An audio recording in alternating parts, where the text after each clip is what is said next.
Neither of them is enough that it's any sort of big deal at this point in the game.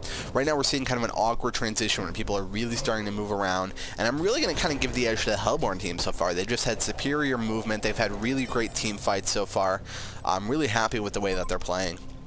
So the Legion team seems like they're going to be grouping up here on the bottom. I'm not sure if they're going to be looking for some kind of gank specifically. Again, they don't have Pharaoh here with them, which is kind of questionable. I'd really like to see his initiation now that his ult is back up. It's super important to get really good Pharaoh ults. The entire hero is obviously based around hitting those fantastic ults and initiation.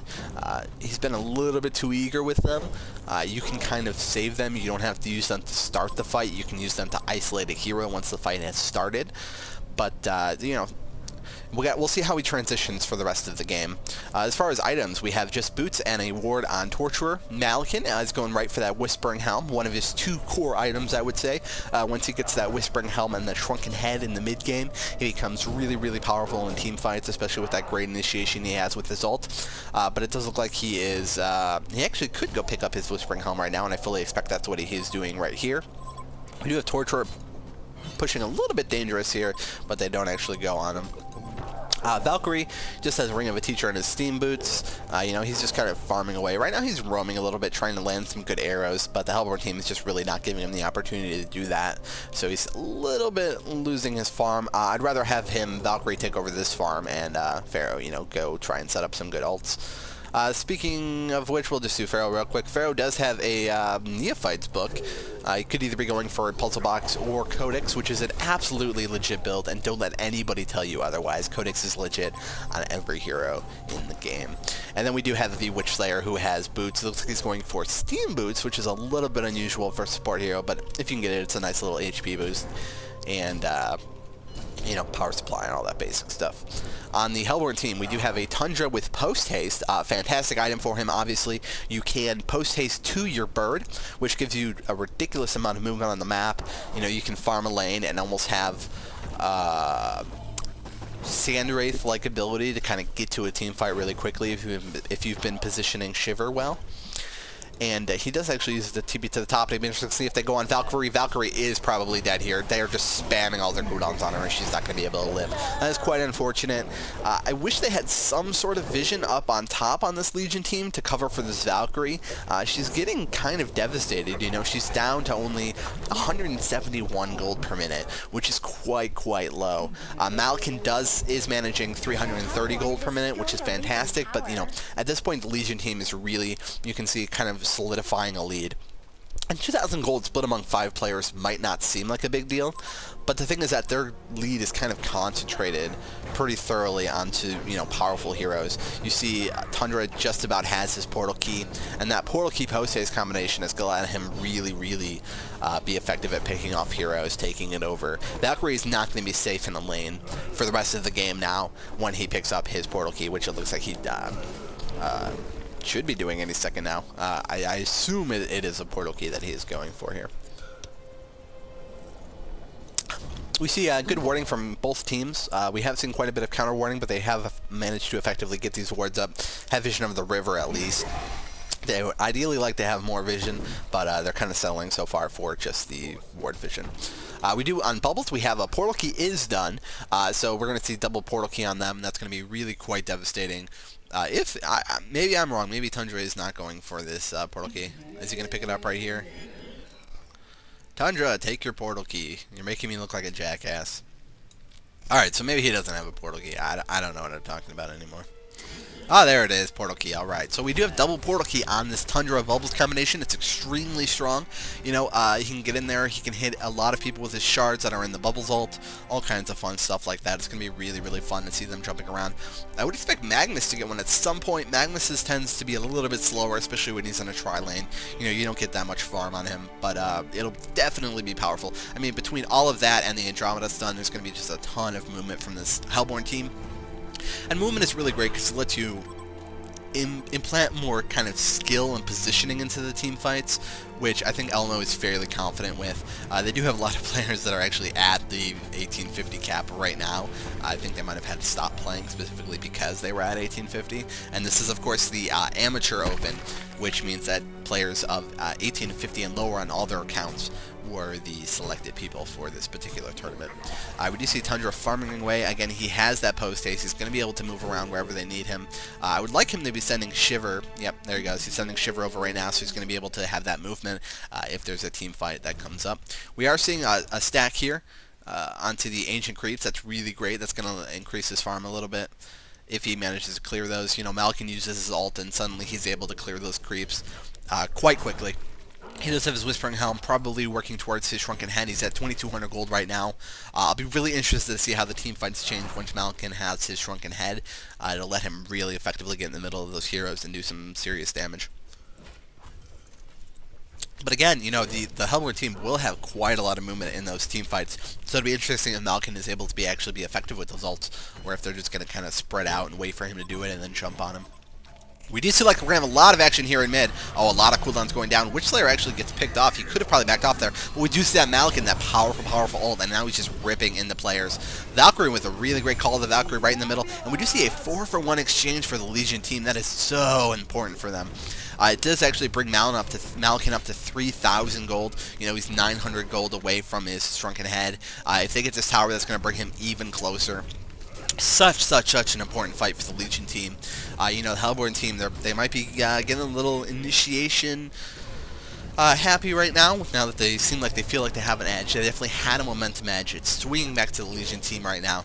It'll be interesting to see how the Hellborn team wants to try and take it back. We do see a TP here, which, wow, definitely risky. They're going to go for this kill on this Malkin. Magnus is not able to reach him, so he just takes the stun on the Pharaoh. Will they even be able to get a single kill from this? Ouch, a 4.5-second arrow. And Bubbles should be going down. He does go down. Andro stuns into the middle of everybody. I expect her to go down as well. Will Magnus go down as well? Ouch, see, just see that there. They're so antsy to get that initiation in, right? They feel like we have the advantage of initiation right now, so we need to use it. Right? They're low, guys. Let's go. We have the initiation advantage. Let's use it. And it's backfiring big time. Now, that has a couple effects. You know, first off, obviously, Malkin has his Shrunken Head done, right? You see how quick he went from, I need about 1,900 gold to get it to, oh, I have my Shrunken Head done. You know, he hasn't even really needed it yet. So he's going to have super effective teamfight presence. Almost all of the disables besides Tundra's ult are going to be, you know, useless on this Malkin. It'll be interesting to see how they handle him in team fights now. He's going to be able to go straight for his bulkier items. He could go for Rift Shards, he could go right for Symbol of Rage. He has a lot of options he can go for at this point. I'll actually be interested to see what happens. Hellborn does kind of get a free tower mid. They did have quite a lot of people here that could have been denying it. That's definitely a shame. You want to be able to get those denies. It's really important. You know, pay attention to Catapult's damage and try and get those whenever you can. We do see a lot of counter-warding attempts by the Legion team. They have some really great vision right here. This gives them vision of all of this. Hellborn team only has one ward up that I see right now, and it's going to be falling off soon. They definitely want to keep that up. Oh, they are counter-warding this one right here. Hopefully they'll walk up here and see that this ward is here. There it is. So, effective counter-warding by Andromeda. I'll be interested to see where they start putting their wards. You want to be careful. You don't want to obviously put it there. They'll suspect it and try and counter-ward it right there. But they are grouped up 5 Hellborn right here. We have 5 Legion team grouping up right here. It'll be interesting to see if they choose to go for a team fight or not. They do have a triple stack that they want to do on Malkin here, but it's too dangerous right now. You know, the Shiver is just, I mean, look at this. This is a spot where you would never get ward vision. But because you have this Shiver, it's so effective. Pharaoh actually missing his ult. He would have been initiating on a Magnus anyway, which probably would have been a poor decision. This is really dangerous for the Legion team. They should not be doing this right now. Malkin gets picked off right away before they're able to even do anything. They do get a really great memory wall in here, traps the 3 heroes. Magnus is doing his ult. Oh, this can be quite strong or completely useless. It does manage to pick off Pharaoh, and we see Witchslayer kind of coming in here trying to pick everybody off. We have the Minotaur doing work. Hopefully he'll get this kill on Andro with it. Ooh, a little bit of miss micro, but it's okay. Witchslayer does get the kill. And so, you know, a very strong team fight for the Hellborn team. They do actually manage to get 3 people killed, which is, you know, not what you want. Will Bubbles go down as well? Oh, he gets hit by another arrow. You have to be super careful when you're playing against Valkyrie. You cannot walk in predictable patterns. I'm not quite sure what he should have done there, but walking into an arrow probably wasn't the ideal solution. And we will have a big farm coming up bottom for Hellborn team. I would expect Malakin to go take that when he reses. Again, that was super dangerous by the Legion team, you know, choosing to do that farm when they didn't have much vision of the Hellborn team. You know, they knew Magnus was there. They chose to do it, and it ended up working out in the long run for them, even though Malakin got picked off super quickly. But you don't want to take gambles like that. You don't want to say, okay, well, we can probably win a team fight if they pick off Malakin early. And so it was a little bit sloppy, worked out in the end. We do have Pharaoh farming this bottom lane. That's a little bit surprising. I would have left it for my carry, but I guess he can just hop in the jungle at this point, which is exactly what he's doing.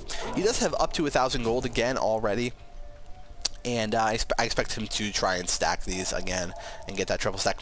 Pharaoh is picked off on the bottom by this double portal key combination of Bubbles and Tundra. Again, you know, the lanes are not safe at this point. At no point in the game, unless when their ults are on cooldown, will these side lanes be safe. You know, how is Valkyrie's farm been doing? She's been picking up. She is up to 262 gold per minute. These team fights have been actually pretty pivotal in her getting back up there. I'll definitely be interested to see. I suspect she's going to go for a Frostburn and then split it at this point. You can also go the Frostburn into the Shrunken Head build if she feels like she needs it. Again, it's very, very powerful item against this Hellborn team. I wouldn't be too surprised if we saw it. Magnus just going up here and farming in the face of Valkyrie, kind of daring her to try and stop him. Is he going to be close to his portal key? It does look like he is quite close to his portal key. Again, when we see 3 portal keys on this Hellborn team, it's going to be super, super powerful initiation. But, you know, the counterpoint is that portal key doesn't give you any survivability, right? It doesn't give you any stats. And it doesn't necessarily need to because it's such a ridiculously powerful item. But when you have 3 of them on a team, you might get to a point where your team is a little under-allocated on HP and damage and things like that. So it'll be interesting to see. I mean, because we've seen Hellborn team jump into the Legion team, and Legion team just melting them. You know, especially with Malakin being so strong. It's going to be a little rough in these team fights with all these portal keys and the lack of stats. I mean, you look at the Hellborn team HP right now, and we have a ton of people at really, really low HP. Compared to the Legion team, you know, they have some bulkier people. Valkyrie and Malakin being the prime example. Pharaoh, you know, Pharaoh is Pharaoh. He'll probably get a little bit more tanky as the game goes on, but for now he's still fairly squishy. We do have initiation right here in the jungle. Looks like they're going to try to go on this Bubbles.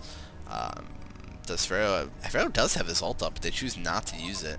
We do have a ward by the Hellborn team right here. That's a really great ward to cover the jungling. You know, because you're going to see Malakin try and jungle quite a lot at this point in the game, because the lanes just are not safe.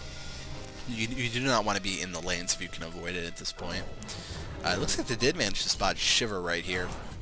That'd be a good pick off, you know, because, again, like, spots where you can't have a ward, if you manage to have a Shiver, it gives you a ton of really great vision. So, right now we're in kind of a farming phase. Looks like Puppet Master finished his Whispering Helm. He's going to be trying to farm up his next item, which could be anything from, you know, a Shroud to a Shrunken Head. I would probably go for the Shrunken Head at this point. There's quite a lot of magic damage on the Legion team. It just lets them stay in the team fight so long. Some people like that Shroud for the burst damage immediately, but I tend to favor the Shrunken Head quite heavily on him. Hellborn team kind of gathered up here a little bit between Magnus and Andro. They're just kind of defending this bottom tower. They'll be able to get TPs if they need it, and they'll be able to hold off the Legion team long enough. I'll be interested to see if this ward actually comes into play, if they'll be looking to get a gank off of it. They do know that Valkyrie is farming the jungle right now. They do know that she is alone, but they are putting quite a lot of pressure on this bottom tower. It doesn't really let them leave. But this is, initiation right here from Pharaoh, and Andromeda just gets messed up. We do have a puzzle box finished on this Pharaoh. Bubbles comes in. There's not really a ton of reason to come in here. Oh, but they do have a ton of follow-up initiation. Malakin does manage to get his Shrunken Head off just in time. Valkyrie comes to the fight, and Malakin goes back in doing a lot of work, getting in there with his sword throw. Master does attempt to ult very briefly and then realizes it's probably a bad idea. Oh, he did get his ult off. That was probably not a good idea. The tower is going to go down. A great fight for the Legion team. They have a ton of momentum right now. I can really see them running away with this game. Looks like they are going to be able to get 2 tower pushes out of it, which is a huge gold swing. You know, you see them right now. They have a 7,000 gold lead. That is pretty heavy. It is a lot focused on this Malikan and a little bit onto this Valkyrie, which is huge. Malikan does have almost 4,000 gold saved up. It'll be interesting to see what item he goes for at this point. I would definitely see him going Rift Shards. He's getting a lot of really great auto attacks off in those team fights, and a few good crits could do a ton of damage. Valkyrie does have her Frostburn done. Again, another interesting kind of to see where she will go. As far as the other items, Witchslayer did finish his Steam Boots. Looks like he did just finish something else. Probably in his stash. We do have a few minions right here. Not stacking, but I believe that is... no, it looks like a... yeah, it is a triple stack right now. So he already has a triple stacked. Puppet Master is